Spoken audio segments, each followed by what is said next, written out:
তখন ইমাম সাহেবের শেষ বৈঠকে তিনি শুধু আত্তাহিয়াতু পড়বেন ধীরে ধীরে। তাওয়াফে জিয়ারা এবং তাওয়াফে কুদুমের মধ্যে পার্থক্য কি? ঢাকা থেকে বা অন্যান্য ডিস্ট্রিক্ট থেকে চট্টগ্রামে নিজের মাতৃভূমিতে অতনা আসলিতে ফিরে আসেন। এভাবে আরো গুরুত্বপূর্ণ প্রশ্ন আমাদের ইনবক্সে করতে থাকুন। আপনারা দেখছেন জীবন ঘনিষ্ঠ মাসালা মাসাইল ভিত্তিক অনুষ্ঠান যুগ জিজ্ঞাসা। আসসালামু আলাইকুম ওয়া রাহমাতুল্লাহ।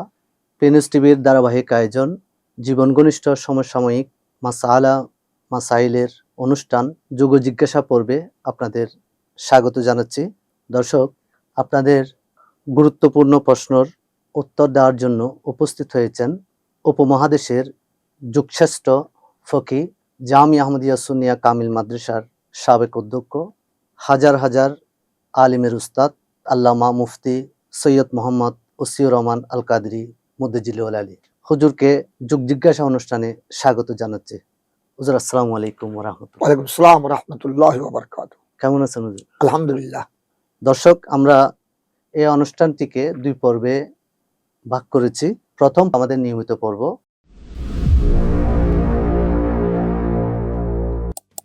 প্রথম প্রশ্ন, তাওয়াফে জিয়ারা এবং তাওয়াফে কুদুমের মধ্যে পার্থক্য কি?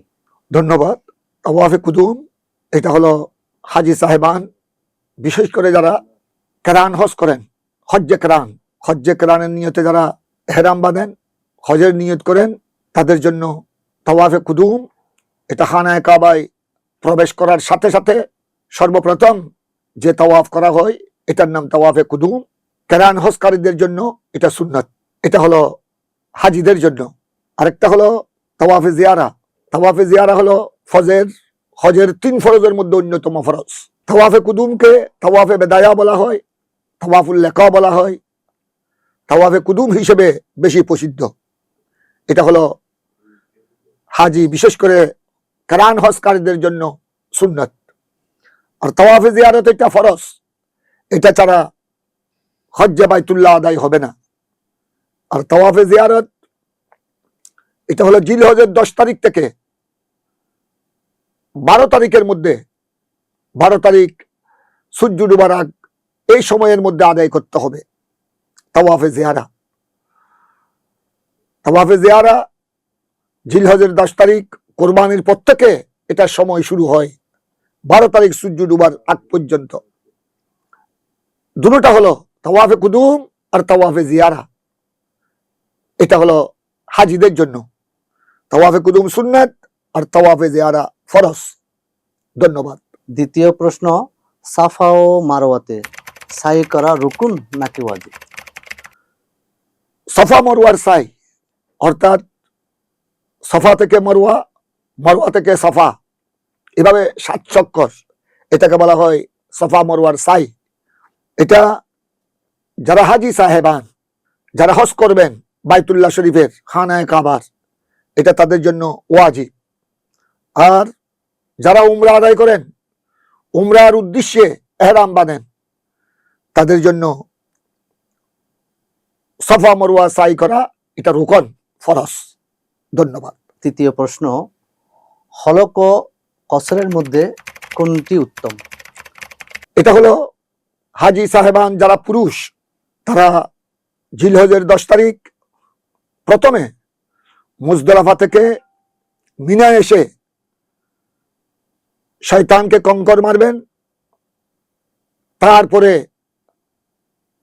কুরবানি, যেটার অপর নাম হলো দমে তশক্কুর, দমে শুকরিয়া, এটাকে দমে তামাত্তু, দমে কেরানও বলা হয়, যেটা ওয়াজিব, এটা আদায় করবেন। 10 তারিখ শয়তানকে কঙ্কর মারার পর কুরবানির পরে পুরুষ হাজি এরা হলক অথবা কসর করবেন। হলক অথবা কসর এটাও ওয়াজিব পুরুষ হাজিদের জন্য। তবে হলক মানে একেবারে মুন্ডানো, মাথার চুল একেবারে ব্লেড দিয়ে ফেলে দেয়া, মাথা মুন্ডানো করা।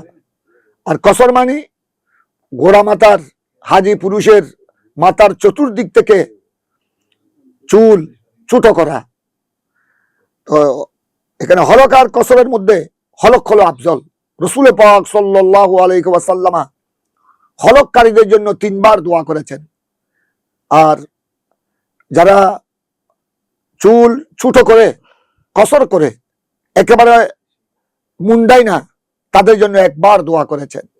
তাই ফুকাহায়ে কেরাম বলেছেন হলক কসরের চেয়ে হলক উত্তম, আফজল, সওয়াব বেশি। ধন্যবাদ। ধন্যবাদ। দর্শক, আমরা এখন দর্শক পর্বে যাব।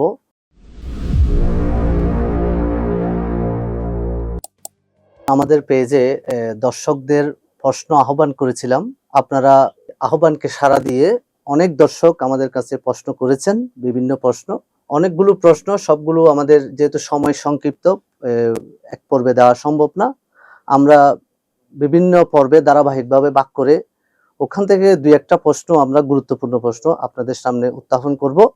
এখন 1 নম্বর প্রশ্ন দর্শকদের মধ্য থেকে পটিয়া আশিয়া থেকে নজরুল ইসলাম করেছেন।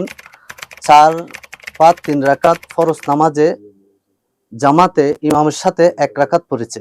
ইমামের শেষ বৈঠকে আমাকে আত্তাহিয়া ও দরুদ ইব্রাহিম পড়তে হবে কিনা? কোনো মুসল্লি যদি ফরজ নামাজের জামাতে ইমাম সাহেবের সাথে শেষ রাকাত পায়, তখন ইমাম সাহেবের শেষ বৈঠকে তিনি শুধু আত্তাহিয়াতু পড়বেন, ধীরে ধীরে দরুদ ইব্রাহিমি এবং দোয়ায়ে মাসুরা পড়বেন না। এটাই হলো উত্তম পন্থা, এটাই হলো উত্তম তরিকা। সুতরাং যে মুসল্লি ফরজ নামাজের জামাতে ইমাম সাহেবের সাথে শেষ রাকাত পেয়েছেন, তিনি ইমাম সাহেবের শেষ বৈঠকে ইমাম সাহেবের সাথে বসবেন, তিনি শুধু আত্তাহিয়াতু পড়বেন। আর ইমাম সাহেব আত্তাহিয়াতু, দরুদ শরীফ, দোয়ায়ে মাসুরা শেষ করে যখন ডানে বামে সালাম ফিরাবেন, তিনি দাঁড়িয়ে অবশিষ্ট বাকি রাকাত আদায় করবেন। ধন্যবাদ। ধন্যবাদ। দ্বিতীয় প্রশ্ন, নাম জানাতে অনিচ্ছুক এক ব্যক্তি প্রশ্ন করেছেন আমাদের কাছে। আমার চাকরির কারণে ঢাকা থাকতে হয়। আমি সময় সময় 2-1 দিনের জন্য চট্টগ্রাম আসি। তখন আমাকে কসর পড়তে হবে নাকি পরিপূর্ণ নামাজ পড়তে হবে?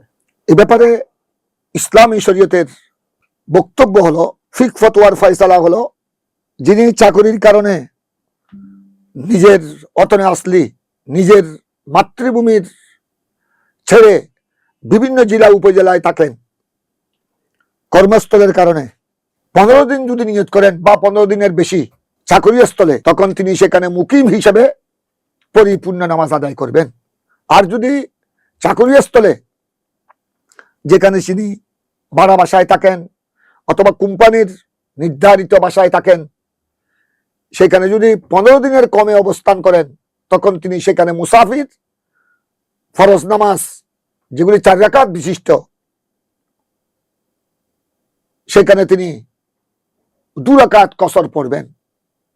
তবে ফরজ নামাজ যেগুলি 2 রাকাত বিশিষ্ট আর মাগরিবের ফরজ 3 রাকাত বিশিষ্ট, সেখানে কোনো কসর নাই। আর সুন্নত নফলের মধ্যেও কোনো কসর নাই। সময় সুযোগ হলে মুসাফির সুন্নত নফল পড়বেন, সওয়াব পাবেন। না পড়লেও মুসাফিরের জন্য রুখসত, মাফ। আর তিনি যদি চাকরি স্থল থেকে, ঢাকা থেকে বা অন্যান্য ডিস্ট্রিক্ট থেকে চট্টগ্রামে নিজের মাতৃভূমিতে অতনা আসলিতে ফিরে আসেন, যেখানে মা বাবা সহ পরিবার সবাই থাকেন, যেটাকে অতনা আসলি বলা হয়, সেখানে তিনি 1 দিন 2 দিন নয়, 1 ঘন্টা 2 ঘন্টার জন্য আসলো নিজের মাতৃভূমি ওয়াতনে আসলিতে, তিনি কিছুক্ষণের জন্য আসলো, তিনি নামাজের রক্ত যখন হবে পরিপূর্ণ নামাজ পড়তে হবে। তিনি নিজের মাতৃভূমি ওয়াতনে আসলির জন্য উনি মুসাফির থাকবে না। তাই উনি যে 2-1 দিনের জন্য চট্টগ্রামে আসেন, তিনি ওই 2-1 দিনে যা নামাজ পড়বেন উনি মুকিম হিসেবে আদায় করবেন। যেহেতু এটা ওয়াতনে আসলি, তখন 4 রাকাত বিশিষ্ট ফরজ নামাজ 4 রাকাতে পড়তে হবে। এটাই হলো শরীয়তের মাসআলা। ধন্যবাদ জানাচ্ছি আমাদের হুজুরকে। অতি গুরুত্বপূর্ণ প্রশ্ন আপনাদের সওয়ালের জবাব দিয়েছেন। দর্শক, এভাবে আরো গুরুত্বপূর্ণ প্রশ্ন আপনারা আমাদের ইনবক্সে করতে থাকুন। আমরা আপনাদের প্রশ্নগুলো যাচাই বাছাই করে যেগুলো অতি গুরুত্বপূর্ণ সেটা আমাদের ধারাবাহিক পরের পর্বে ইনশাল্লাহ আমরা উত্তর দিব। আর যেটা আপনারা অনেকে হুজুরের জন্য আপনারা দোয়া করেছেন, আল্লাহ পাক হুজুরকে যেন হায়াতে হিজরি দান করেন, কারণ বর্তমানে রাস্তাঘাটে বিভিন্ন মুফতির ছড়াছড়ি, এই বিভিন্ন মুফতির বিভিন্ন ধরনের কথাবার্তা বলার কারণে মানুষের মধ্যে একটা বিভ্রান্তি সৃষ্টি হচ্ছে। তাই তারা দীর্ঘদিন ধরে আমাদের কাছে বিভিন্নভাবে বার্তা দিয়েছেন, আমার সাথে সরাসরিও অনেকে যোগাযোগ করেছেন, প্রসিদ্ধ প্রখ্যাত সত্যি মুফতি আহলে সুন্নতের মাধ্যমে যেন আপনাদের প্রশ্নগুলো জানানোর ব্যবস্থা করি। তাই আমি যুগের একজন হক্কানি প্রখ্যাত ফকি আল্লামা মুফতি সৈয়দ ওসির রহমান আল কাদেরী হুজুরকে আমি আমন্ত্রণ জানিয়েছি। হুজুরও আপনাদের খেদমতে, দিনের খেদমতে আনন্দে এই প্রস্তাব গ্রহণ করেছেন। হুজুর আশ্বস্ত করেছেন আপনাদের সকল প্রশ্নের উত্তর হুজুর যতদিন ইনশাল্লাহ হুজুরকে ভালো রাখেন, সুস্থ রাখেন, হুজুর জবাব দিবেন, হুজুর আসবেন, এই প্রত্যাশা রাখি। আপনারাও হুজুরকে দোয়া করবেন। আগামী অনুষ্ঠান দেখার আমন্ত্রণ জানিয়ে আমি আজকের মতো শেষ করছি। আসসালামু আলাইকুম ওয়া রাহমাতুল্লাহি ওয়া বারাকাতুহু।